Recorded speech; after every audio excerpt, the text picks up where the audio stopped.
Crónicas del Antropoceno, una narración en tiempo real de la época humana y sus consecuencias.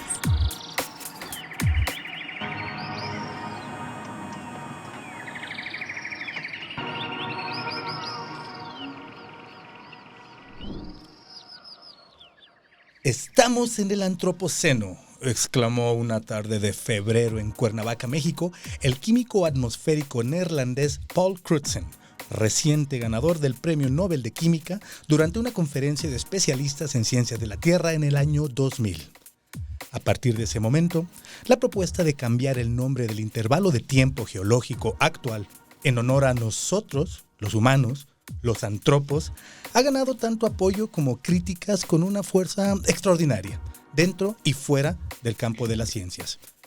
Las actividades humanas, sostuvo Crutzen en publicaciones posteriores, están ejerciendo un impacto cada vez mayor sobre el medio ambiente en todas las escalas, superando, en muchos sentidos, a los procesos naturales.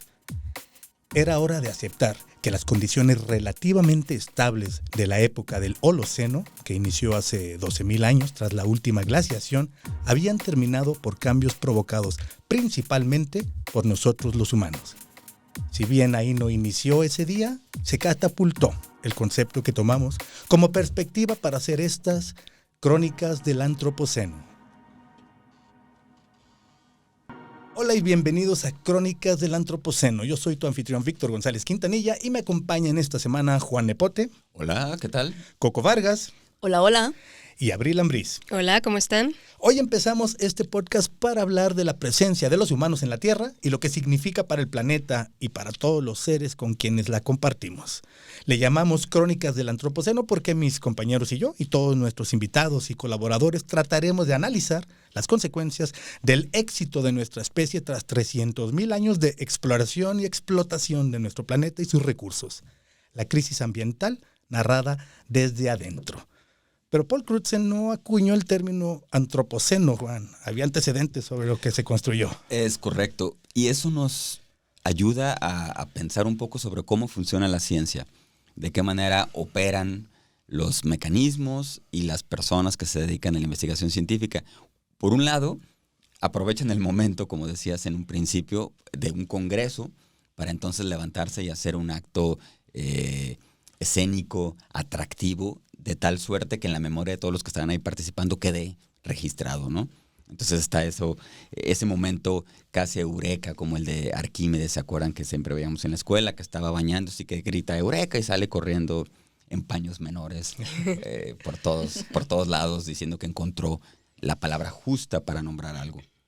Pero Crutzen, si volvemos a esa época del Congreso, era el año 2000, 5 años antes había ganado el Premio Nobel de Química. O sea que no era cualquier invitado en un congreso y no era tampoco cualquier ponente, sino alguien sumamente reconocido por la comunidad científica, por sus pares. Entonces, a pesar de que en la ciencia se combate el principio de autoridad y aparentemente todos tienen el mismo peso sobre lo que dicen, no es lo mismo que lo digas si eres un premio Nobel, con el reconocimiento de tus pares, que cualquier otro, ¿no? Entonces, bueno, Crutzen ayudó a tomar un término que ya existía, que ya se había más o menos socializado, sobre todo a partir de la obra de un biólogo estadounidense llamado Eugene Stormer, a quien Crutzen muy amablemente, porque luego los científicos también son seres humanos y también tienen sus egos y envidias, corajes y pasiones, sin duda, bajas pasiones,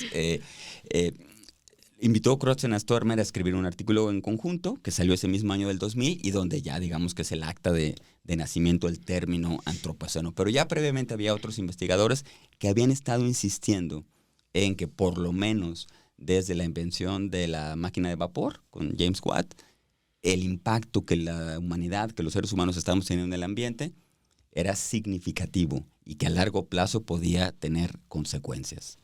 Sí, y es muy importante que mencionas esto de que 5 años antes había obtenido el premio Nobel en física de la atmósfera, en un tema que también era un reto global. En los 80s era el gran tema. La capa de ozono tenía un agujero que parecía que estaba creciendo y que era un gran reto. Crutzen, como parte del equipo de investigación, obtuvo tanto el premio Nobel como el reconocimiento mundial de que fue parte del equipo que encontró la solución a un gran problema que era de trascendencia global. Pero no solamente ahí se quedó el término, no solamente sirvió para su paper que publicó en ese momento, sino que, y una de las cosas muy interesantes del término es esto, detonó una aparición de esta perspectiva de antropoceno, la época humana, o al menos propuesto como una época específicamente en donde los humanos son la fuerza de cambio principal, superando a la naturaleza. Este término se empezó a absorber, a aparecer, a referenciar, fuera incluso de las ciencias de la Tierra, en otras partes, en otras ciencias, en otras disciplinas, incluso fuera del campo de la ciencia. Y eso creo que es algo de lo que lo ha hecho tan relevante. Muchos teóricos lo reconocen así, porque sirve como una nueva perspectiva. Ahora, hay que decirlo, los geólogos todavía no se ponen de acuerdo si eso no es una época. Hay un gran debate de ello, en torno a ello. De hecho, el día que grabamos esto, septiembre de 2022, todavía no se ponen de acuerdo y es muy probable que no se pongan de acuerdo o que muchos de los críticos digan que simple y sencillamente no da para hacer una época, que ahora lo definiremos que así sería, pero nos sirve para pensar. Nos sirve para reflexionar, nos sirve de pretexto a nosotros, los cronistas del Antropoceno, para hablar de la crisis ambiental desde adentro, en tiempo real. Pero primero vamos definiendo cuáles son estos términos de época, era, periodo, en los cuales se inscribe la crónica de nuestra tierra y que la estamos abordando aquí en las crónicas del Antropoceno. La escala del tiempo geológico es una herramienta para representar la historia de la vida en la Tierra, que ordena cronológicamente los eventos que cambiaron las condiciones del planeta. Así como podríamos dividir un año en meses, semanas y días, la escala divide el tiempo planetario en eras, periodos y épocas, así como otras categorías. La era actual, el Cenozoico, comenzó con la caída del meteorito en la península de Yucatán, que ocasionó la extinción masiva de los grandes reptiles y la diversificación de los mamíferos, entre los que surgimos los seres humanos. Nuestra era se divide a su vez en varias épocas, y oficialmente nos encontramos en la época Holoceno, que comenzó tras calentarse el planeta y terminar con la glaciación que vivieron los mamuts lanudos y el humano cazador-recolector. Sin embargo, diversos pensadores consideran que desde nuestra aparición en la Tierra, y en particular con el inicio de la vida sedentaria, hemos generado cambios en la composición del suelo, los mares y la atmósfera, así como en la biodiversidad de los ecosistemas, a tal grado que podríamos hablar de una nueva época. Bueno, y una de las muchas cosas que hay que definir cuando hablamos de Antropoceno es cuándo comenzó. Y sí, Vic, justamente, después de la definición de Antropoceno, la pregunta que vino de manera obligada fue ¿cuándo comenzó? Y no se pusieron de acuerdo de un principio, porque nunca pasa eso. Hay muchas opciones, muchas versiones. Exactamente, de hecho, de las 4 principales yo las filtré a 3, y son de las que les voy a platicar a continuación, ¿no? Todas tienen que ver con la historia ambiental de la Tierra y los cambios que se presentaron. Debo aclarar ese punto. Entonces, vamos a hablar primero. Se planteó que empezó en el Antropoceno temprano. ¿Qué es esto de Antropoceno temprano? Se asoció con la aparición de la agricultura, la domesticación animal y la deforestación. Claro. ¿Por qué? Porque estos 3 puntos empezaron a hacer que se incrementara la producción de dióxido de carbono y de metano en la atmósfera. Uno de los grandes cambios desde que está la especie humana en la Tierra, de los que tenemos 300,000 años, pero esto sucedió apenas hace 10,000 años, más o menos, en 10, 12,000 años, el advenimiento de la agricultura, que se dio en varias partes del mundo, fue más o menos hace 10,000 años. Fue cuando empezó a notarse el cambio que estábamos provocando nosotros por deforestación, porque la agricultura también empezó a provocar más metano y dióxido de carbono. Antropoceno temprano. ¿Cuál es el segundo? El segundo en el ranking es la revolución industrial. Y esta viene con la aparición de la máquina de vapor, donde también empiezan a incrementarse las emisiones de CO2 y de metano. ¿Por qué? Porque empezamos a usar otro tipo de combustibles, ¿no? Combustibles Claro. fósiles. Sí. O sea, ya la máquina de vapor diésel y petróleo. Oye, hay unos cambios también ahí, digo, ya que estamos hablando de todos los cambios y los estamos metiendo todos en estos embudos para tratar de perfilar un poco la idea del antropoceno. Con la revolución industrial también vienen unos enormes cambios sociales que seguimos padeciendo. Es un gran Por ejemplo, parteaguas. la gente Sí. duerme menos, Sí. la posibilidad de vivir de noche, digamos, pero además no solo vivir y pasarse la bomba por ahí en algún lugar lúdico, sino de Porque tener hay que luz. trabajar. Ajá. De hecho, se extienden incrementan los horarios de trabajo porque la luz ya no era un factor que determinaba el que pudiéramos estar fuera de nuestros hogares. Y eso catapulta enormemente la productividad. La idea de productividad, puedes Claro. producir todo el tiempo, puede haber 3 turnos, 4. También luego se empieza a regular el que haya turnos y se combate un poco el trabajo infantil, por ejemplo, cosas que no se han resuelto aún en nuestro presente. Pero creo que también es interesante ver eso porque la avidez, la idea de producir y de que la tecnología ya no es una limitante, sino al contrario, te permite intervenir el mundo de otra forma, también es una manera de darnos cuenta de la influencia que tenemos en el medio ambiente. Y una que podría parecer obvia, pero hay que mencionarla, es la urbanización se aceleró en esos tiempos. Es decir, se empezó a concentrar la población en núcleos urbanos que antes prácticamente 90 y tantos % de la población vivía diseminada por todos lados porque eran agricultores. Ahora ya empieza la clase obrera, empiezan los lugares en donde se empieza a acumular cada vez, y es un proceso que no se ha detenido y que continúa, el proceso de urbanización, que aceleró un poquito más también ahí. Pero hay otra aceleración. ¿Cuál es la tercera? El tercer momento, Coco, de estos tres que estás Tu poniendo tercer aquí. momento, Coco. Pues es lo que se conoce como el antropoceno tardío, pero también se le dice la gran La aceleración. gran aceleración. La gran aceleración. Y es justamente a mediados del siglo XX, que es más cercano a nosotros, lo vemos mucho más cercano porque lo estamos viviendo ya, y se relaciona con la historia ambiental de la Tierra, como les digo, y se considera esta gran aceleración a partir de la Segunda Guerra Mundial. ¿Por qué a partir de la Segunda Guerra Mundial? Porque es después de este momento cuando empiezan a incrementarse la población, es cuando crece baby boom. exponencialmente la población humana, claro, el baby boom.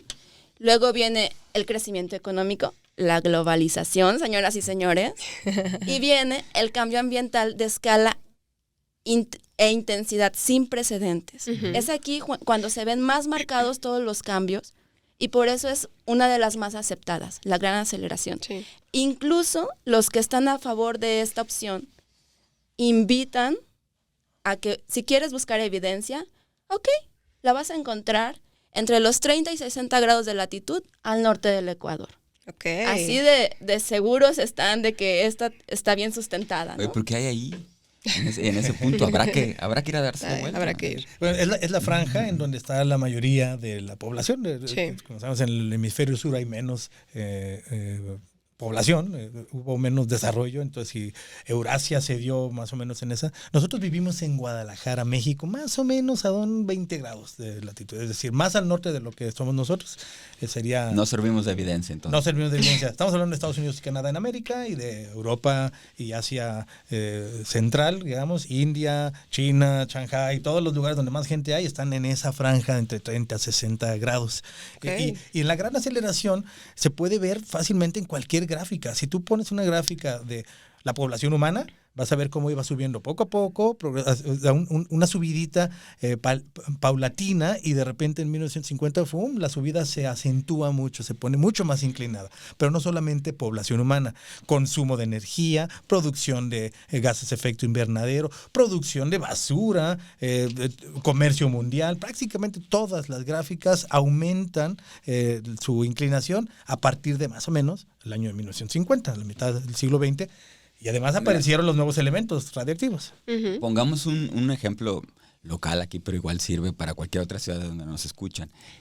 Guadalajara fue fundada aproximadamente, varias veces además, en 1542, ¿no?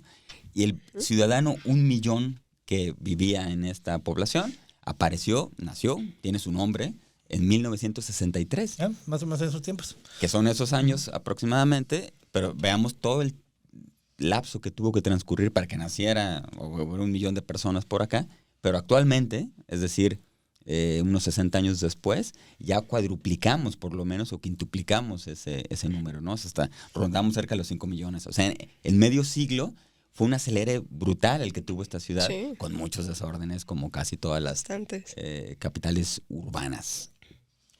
Sí, muy bien. Pues entonces, cuando empezó, pues están esos tres momentos, ¿no? El advenimiento de la agricultura, la revolución industrial o la gran aceleración. Y no se han puesto de acuerdo y por el momento no es lo importante saber cuál va a ser la última palabra, sino estamos abordando el término, el concepto antropoceno porque nos sirve para reflexionar, nos sirve para analizar y es un concepto que ha sido muy transversal. Es unas cosas interesantes que, por ejemplo, el científico Christian Schweigel dice que no había visto un concepto tan transversal desde que Darwin publicó a mediados del siglo XVIII el concepto de la selección natural, que apareció después en muchas disciplinas científicas. Ese tema de las palabras, a mí particularmente me gusta mucho, me interesan las palabras, pero luego olvidamos que muchas de las que utilizamos en el lenguaje cotidiano, como nos conversamos, surgen de la ciencia y la tecnología. Por ejemplo, cápsula.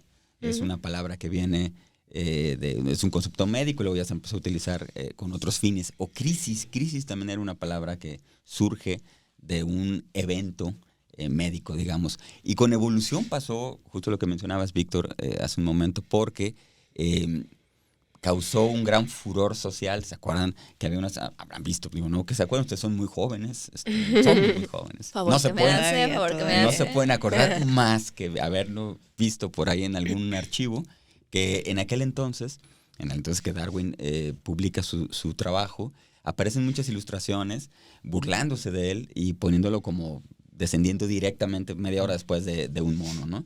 Pero fue uno de los conceptos científicos que rápidamente permeó en la sociedad y empezó ahí a popularizarse. Es algo que justamente destacan con el caso del antropoceno, ver si se vuelve en ese término transversal que nos mueva a llevar a cabo algunas acciones, pero que se populariza lo suficiente como para discutir y trascender lo meramente académico. Sí. Y hay muchos antropocenos, dice John McNeill, un historiador ambiental, uno de los que consideran pionero de la historia ambiental. Dice, hay muchos antropocenos y cada especialista los ve desde su campo de trabajo. No es lo mismo como lo ve un geólogo, que un ecólogo, que un artista, pero él dice, pero ha sido analíticamente, dice John McNeill, muy fértil para nuestras investigaciones y es útil como categoría de análisis y de trabajo. Oigan, o sea, además de todo esto tan interesante que han dicho, pues yo quiero poner otro elemento a la mesa, porque además de que hay muchos antropocenos, pues ¿qué me dicen que hay además otro debate en el que no solo deberíamos llamar a esta época antropoceno, sino capitaloceno? ¿Habían escuchado el término por ahí? Porque también está un poco interesante que el centro no está solamente en el antropo, es decir, en todos nosotros, sino tiene un énfasis en el capital y la manera de explotar. Exactamente, Vic. Y bueno, solo para mencionar un poco aquí el contexto, Jason Moore es el que lo propone, es un historiador ambiental, pero también otras autoras como Donna Haraway, que les advierto voy a estarla mencionando mucho en los próximos capítulos porque es muy interesante. Ella es una bióloga, pero también es filósofa, es activista feminista. Bueno, todos ellos dicen justo lo que ahorita mencionabas, Vic, ¿no? O sea, como antropoceno puede llevarnos a pensar que es toda la humanidad la que está haciendo esta devastación. Entonces, estamos dejando de lado una parte importante que también es como los que sufren a partir de todos estos cambios, ¿no? Y bueno, este término, digamos que puede llevar a no ser explícitas estas violencias y estas desigualdades que se inscriben o que se engloban dentro de estas relaciones de poder del sistema capital, ¿no? O sea, Jason Moore dice que estaríamos contribuyendo a una historia fácil de contar si no nos cuestionáramos estas cosas. Yo creo que es interesante también poner esto en la mesa para pues darle otra pensada también a lo que está sucediendo actualmente. Y bueno, o sea, rápidamente les quiero poner unos ejemplos sobre a qué nos referimos cuando hablamos como de desigualdades o violencias. Porque, o sea, resulta que Jason Moore dice, ahorita nos contaba Coco, ¿no? Por ejemplo, que Paul Crutzen, uno de los elementos más importantes para denominar antropoceno, pues fue el siglo XIX con la invención de la máquina de vapor, ¿no? Jason Moore nos dice, aquí nos un poquito más atrás. Esto empieza desde las primeras colonizaciones, estamos hablando pues en la Europa moderna, hablamos de 1450, 1640 más o menos, en la que pues tenemos que pensar, por ejemplo, que las innovaciones que también empezaban en ese momento, digamos, en el periodo de la agricultura, en la minería, en la plantación de los primeros cultivos, como el azúcar, que de hecho es el primer monocultivo de la historia, o la extracción de recursos como el oro o la plata, pues todo tenía detrás una mano de obra que operaba con la esclavitud de poblaciones de América, África y Asia, ¿no? O sea, también eso tenemos que tener en cuenta, esta parte social que es muy importante. Y bueno, todos esos elementos fueron los que determinaron el crecimiento económico de Europa y pues que al final es el crecimiento de unos pocos a cuestas del control y la devastación, ¿no? O sea, la verdad es que lo vemos hasta nuestros días. Y bueno, yo quisiera cerrar aquí con una frase que me parece bien interesante, que lo engloba Francisco Serratos en su libro que habla justo sobre el Capitaloceno, y dice: el Capitaloceno, antes de ser un concepto, es un argumento, es la crónica de una serie de acontecimientos que se enmarcan en una narrativa de acumulación ilimitada de riqueza a través de varias tecnologías como la guerra, la colonización, la privatización y el despojo. Entonces, hablar de Capitaloceno también es hablar una suerte de justicia histórica. Ahí está, hay muchos debates alrededor del concepto antropoceno. No nos quedamos, no tomamos la bandera directamente y sin reflexionar, sin entrarle a pues a este debate que hay, porque desde los negacionistas hasta los alarmistas, pasando por la visión nostálgica de los que extrañan la naturaleza prístina, que ya no existe, hasta las propuestas estas de geoingeniería de la atmósfera, que son muy impopulares, pero las ven como último recurso. Pero hay toda una gran gama de debates y trataremos de dar cuenta de muchos de ellos, puesto que antropoceno nos sirve para pensar. Así que más allá de la definición técnica de antropoceno, de parte de los geólogos, lo vemos como una categoría útil de análisis y discusión, porque ha sido así entre muchas disciplinas de las ciencias y también de las humanidades, también del arte, de la filosofía, y todo tiene que ver con las transformaciones al planeta que hemos provocado nuestra civilización, los seres humanos, y nosotros queremos también aventurarnos a pensar qué podemos hacer al respecto. Y aparte de la reflexión, pues ver la acción. Las narrativas en torno a esta nueva época humana han permeado en diversos ámbitos más allá de la ciencia.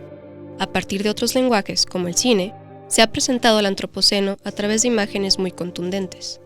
Basta con mencionar el documental The Anthropocene, The Human Epoch, estrenado en 2018 y siendo uno de los resultados más destacados del Anthropocene Project, que combina además las artes plásticas, la realidad aumentada y la investigación científica. El arte permite reflexionar alrededor del tema, analizando la influencia del ser humano en el medio ambiente desde una perspectiva crítica. Tan solo mencionamos el trabajo de algunos artistas, como Kelly Jasbach, la geóloga Patricia Corcoran y el oceanógrafo Charles Moore, quienes encontraron en una playa en Hawái una nueva roca formada por la fusión entre plástico y materiales naturales. Lo llamaron plastiglomerado. Con este descubrimiento, la artista creó una serie de objetos que exponen este fenómeno. Las confluencias entre las ciencias y las humanidades, ecología y la política, las tecnologías y las artes, pueden llevarnos hacia nuevas maneras de entendernos como personas y como seres vivos en entornos cada vez más complejos. El término antropoceno nos sirve para pensar, para reflexionar, para abrir conversaciones. No abogamos totalmente por el término como lo propusieron los geólogos, pero lo adoptamos como una manera de pensar, porque nos es útil para pensar y reflexionar sobre nuestra relación con el mundo. ¿Una era humana significa el fin de la naturaleza? ¿Es el antropoceno necesariamente una catástrofe, un desastre ambiental? ¿O podría haber un buen antropoceno, como le llama el científico ambiental estadounidense Earl Ellis, en el que tanto los humanos como la naturaleza puedan prosperar juntos en un futuro profundo?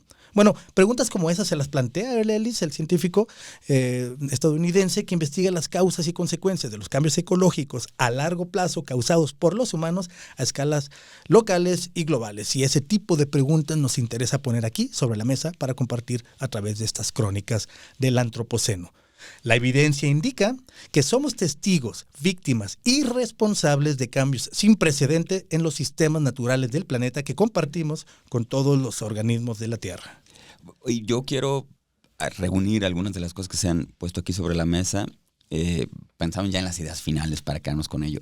Una de las cosas más atractivas que pasan ahora y con el Antropoceno es no solo que se trata de una noción, de una idea científica, sino que brinca de la atmósfera justamente al trabajo de estos investigadores para llevarnos a la reflexión y sobre todo a la acción. Y eso es creo que lo más interesante.